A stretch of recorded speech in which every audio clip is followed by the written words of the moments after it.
여러분 반갑습니다. 김덕기입니다. 자, 이번 시간이요. 드디어 실기 이론 종강입니다. 여러분 기쁘지 않습니까? 실기 범위가 적습니다. 나올 것 뻔합니다. 노사관계 이론에서 나오면 한 문제 나옵니다. 그래서 한 문제가 뭐가 나오냐? 그 한 문제를 찾는 시간이 이번 종강 시간입니다. 자, 지금부터 출발해 보겠습니다. 노사관계 이론 쭉쭉 갑니다. 던롭의 시스템 이론이라고 쭉쭉 나옵니다. 그럴 때 이게 나왔습니다. 노사관계의 세 가지 주체를 쓰시오라고 나왔습니다. 노사관계의 세 가지 주체라고 하면 노동자 및 노동조합, 사용자 및 사용제 단체, 또 정부, 이거 쓰면 6점입니다. 얼마나 쉬워요. 이런 거 나오면 노동자 및 단체, 사용자 및 단체, 정부, 노사정 그렇게 써도 됩니다. 그래서 정확히 글자를 쓸 필요 없이 그냥 노동자 및 단체, 사용자 및 단체, 정부 이렇게 나올 경우가 있고요. 또 노사관계의 3주체와 노사관계를 규제하는 여건 3가지를 쓰시오 이렇게 나온 적도 있습니다. 그래서 노사관계를 규제하는 태클을 거는 주제, 노동자와 사용자와 태클을 가는 환경이 뭐냐 이겁니다. 어떤 환경 때문에 노사관계가 태클이 걸리냐 이겁니다. 첫째는 기술적 특성. 그래서 기술, 어떤 노동 조직이나 경영 조직과 관련된 기술적 여건. 이건 뭐예요? 어떻게 써야 돼요? 주로 생산 현장에서 근로자의 질이나 양 그리고 생산 과정 방법 등이 포함되는 이런 특징을 기술적 특징이라고 한다. 이렇게 한 줄만 쓰면 됩니다. 기술적 특성에 따라서. 또 예산상의 제약에 따라서. 예산상의 제약을 다른 말로 시장적 여건이라고 합니다. 그래서 제품 시장의 형태와 기업을 경영하는 조건으로서 비용, 이윤, 경기적 변동의 내용을 포괄한다 쭉 나오는데 자세히 쓸 거 없습니다. 제품 시장 및 노동시장의 경적 압력과 관계되는 예산상의 제약을 의미한다. 이렇게 간단하게 써도 됩니다. 많이 중요하진 않습니다. 각 주체의 세력관계, 누가 더 힘이 세나 이거예요. 노사관계 주체들의 의신, 사회적 지위, 최고의 권력자들의 접근 가능성, 노사관계의 체제를 형성하고 있는 이런 거는 글자 외우면 안 돼요. 그냥요. 사회 전체의 권력 구조를 의미하며 이 권력 구조 간의 각 주체의 세력관계가 또 힘의 기울기가 누가 더 센가 이런 것들을 의미한다. 이렇게 그냥 주저리 그냥 글쓰기 하면 됩니다. 이거 다 못 외워요. 이런 거 외우는 거 절대 아닙니다. 예산상의 제약이란 제품 시장 및 노동 시장의 경쟁 압력과 관계된 것으로서 시장적 여건에 의미한 시장적 여건에 해당한다. 이렇게 써도 돼요. 이런 글짓기는 안 봐요. 이거를 아냐 모르느냐 그런 시험입니다. 그래서 각 주체의 세력 관계, 시장적 여건, 예산상의 제약, 또 기술적 특성 이런 세 가지. 특성을 기술적 여건이라고 하죠. 그래서 저 같으면 이렇게 쓰겠죠. 기술적 특성이란 노동 조직과 경영 조직과 관련된 기술적 여건을 의미하며 여기서 또 좀 찝찝하면요. 주로 생산 현장에서 이루어지는 것을 말한다. 이러면 글짓기 되잖아요. 그래서 대충 글짓기 하는 연습을 하십시오. 글자 외우지 마시고요. 쟁행의 유형 이런 건 볼 거 없고요. 사용자 교섭력 원천 이건 한 번도 나온 적이 없는데 이렇게 언저리 문제, 겉절이 문제가 나올 수 있습니다. 이건 1차 필기에서 자주 나옵니다. 그래서 사용자의 교섭력 원천 이건 3가지가 딱 떨어지거든요. 그래서 사용자의 교섭력 원천 3가지를 쓰시오 하면 첫째 직장 폐쇄. 직장 폐쇄 권리 이건 법적으로는 보장되어 있지만 권리는 권리입니다. 직장 폐쇄 권리. 또 대체 근로제, 재정 능력 이 3가지 쓰면 되겠죠. 파워 분쇄자 이런 건 1차에 나오지만 외울 거 없습니다. 이렇게 그냥 사용자 교섭력 원천 3가지, 대체 근로제, 직장 폐쇄, 재정 능력.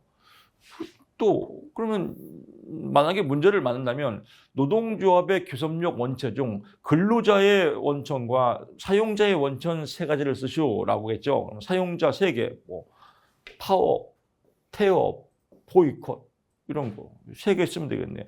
보이콧 영어로 쓰다가 스펠링 틀리면 틀립니다. 그냥 한글로 쓰세요. 이렇게 그냥 보험용으로 설명은 칠 필요 없습니다. 노동조합의 교섭력 원천 중에서 노동조합의 원천은 파업, 태업, 보이콧. 사용자의 교섭력 원천은 재정능력, 대체 근로제, 직장 폐쇄. 6개 설명 필요 없이 외우고요. 경제적 조합주의, 이건 정부에서 아주 좋아하는 겁니다. 옛날에는 경제적 조합주의는, 이건 조합은 노동조합입니다. 노동조합. 노동조합의 특징이에요. 노동조합이 옛날에는 그냥 무조건 때려 부시고 그냥 쌈질하고 막 이런 거예요. 그냥 막 폭동 일으키고 쌈질하고 떼깡 쓰고. 근데 요즘은 이렇게 안 한다 이거죠. 요즘은 뭐예요? 노동조합도 합리적으로 한다 이겁니다. 합리적으로. 그래서 합리적으로, 민주적으로, 객관적으로 이렇게 하는 걸 좋아한다. 경제적 조합주의. 이런 식으로 하면 정부도 좋겠죠. 분쟁이 많이 안 일어나니까요. 그래서 경제적 조합주의 특징은 뭐냐 이겁니다. 이제 노동조합, 노사관계, 노동자와 사용자 단체의 관계를 이해 조정 가능하다. 즉 비적대적 관계를 본다 이겁니다. 지금도 뭐 이런 경우가 있지만 옛날에는 막 머릿속에 막 띠들르고 막 다 때려 부시고 막 일단 하지 않습니까? 일단 말이 필요 없어요. 때려 부시고 보자. 서로 왼수지간이다. 지금은 노사관계가 서로 이해 조정 가능하며 비적대적 관계이다. 즉 왼수지간이 아니다라고 하는 게 경제적 조합주의의 특징이다라고 보고요. 한 줄만 쓰면 됩니다. 두 번째, 노동조합은 단체 교섭을 통한 노동자들의 생활 조건 개선과 유지가 목표로 한다. 즉 사용자 때려 부시는 게 목표가 아니라 생활 조건 개선과 유지를 목표로 한다라고 보고요. 세 번째는요, 노동조합 운동은 정치로부터 독립을 강조한다. 정치하고 패거리 만들어서 우리나라도 그렇잖아요. 민노총, 이런 거는 어느 정당과 합세해서 데모 일으키고 이런데 그런 거 이제 요즘은 싫어한다 이겁니다. 정치로부터 독립을 강조한다라고 보는 겁니다. 그래서 경제적 조합주의 특징은 비적대적이다, 생활조건 개선 및 유지다, 정치로부터 독립을 강조한다. 이 세 가지 한 줄만 쓰면 됩니다. 또 잘난 척한다고 다 외우지 마세요. 제발 좀 한 줄만 외우세요. 한 줄도 잘 외우는 게 힘든데 왜 자꾸 그냥 글자만 나오면 외우려고 그래요. 성격 고쳐야 됩니다. 노동조합의 운영, 이게 사실은 노사관계 이론에서 제일 많이 나옵니다. 샵 제도죠. 샵. 미용실 샵에 가다. 이건 뭐예요? 미용실 문을 열고 들어가다. 즉 직장을 어떤 방식으로 들어가냐 이겁니다. 오픈샵. 노동조합과 관계없이 내 맘대로 입사할 수 있다. 이거 오픈샵이에요.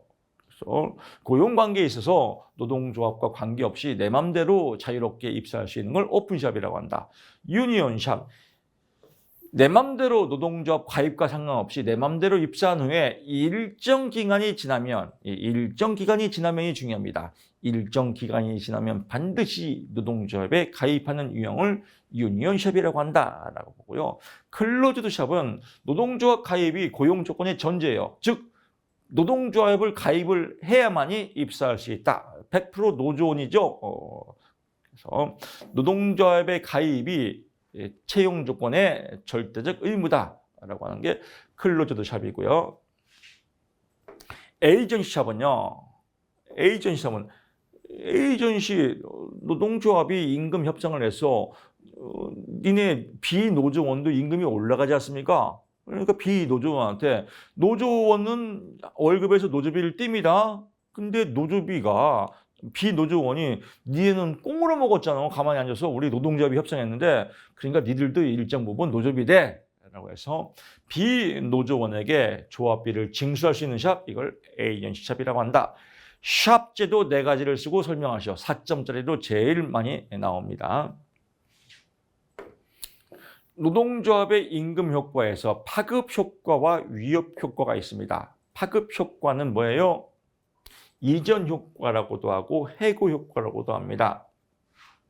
노동조합이 조직됨으로써 노동조합 조직 부분에서 상대적 노동수요 감소하고 그 결과 나오는데 1차에서 설명 다 했습니다. 노동조합이 있어요. 노동조합이 데모를 하다가 노동 공급을 안 해요. 노동급을 안 한다는 건 뭐예요? 무노동 무임금이죠. 월급을 못 받아요. 두 가지예요. 잘렸거나 아니면 무노동으로 계속 데모하거나 먹고 살아야죠. 그래서 어딜 가요? 먹고 살려고 떡공장에 간다. 떡공장은 노조가 없습니다. 떡공장에 가면 떡공장의 사장은 좋아하겠죠. 왜요? 사람들이 막 몰려오니까. 그래서 떡공장의 임금을 내리는 효과, 이게 이전 효과, 파급 효과라고 한다. 해고 효과. 해고에서 해고당한 사람이 비노동조합에 있는 회사로 가서 비노동조합의 임금을 내리는 것을 해고 효과, 이전 효과, 파급 효과라고 한다. 위협 효과는요, 비조직 부분의 기업주들이 노동조합이 결정된 걸 두려워서 일단 임금을 내렸더니 가만히 있어봐. 원래 임금보다 더 내려. 떡공장에서 떡공장 임금도 원래 싼데 더 내려? 야, 안 되겠다. 우리도 모여보자. 노조 만들자. 그래서 으쌰으쌰 하니까 떡공장 사장님이 겁날 거 아니야. 야야야야야, 노동조합 만들지 마. 알았어. 임금 올려줄게. 이게 위협 효과다. 그래서 비조직 부분의 기업주들이 노동조합이 결정된 걸 두려워서 미리 임금을 올려주는 것을, 내렸던 임금을 최초의 임금보다 더 높은 임금이 아니라 내렸던 임금을 미리 임금을 올려주는 것을 위협 효과라고 한다라고 보고요. 대기 실업 효과는 더 좋은 일자리가 있으리라는 기대를 가지고 있고 당장 재취업을 하기 어려운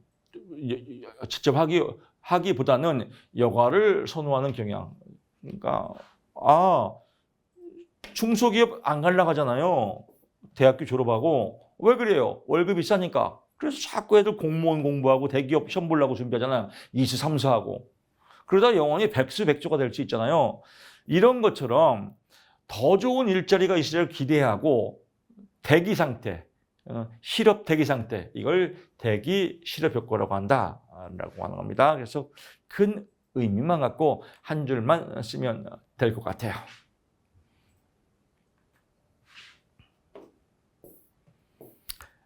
단체 교섭 이론에서 힉스의 파업 이론이 나옵니다.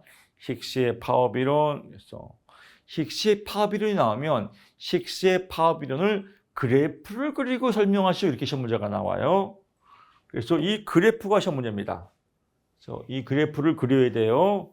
그래프를 여기 있는 그래프가 똑같이 그려야 됩니다, 여러분. 그래서 여기 0자로 시작해야 돼요. 0으로 시작하고 여기는 임금입니다. 임금과 파업기관의 관계. 오랜만에 들어보죠? 짝짓기 하는 겁니다. 순놈은 임금이고 암놈은 파업기관이에요. 순놈과 암놈의 짝짓기를 힉스의 단체 교섭 모형이라고 합니다.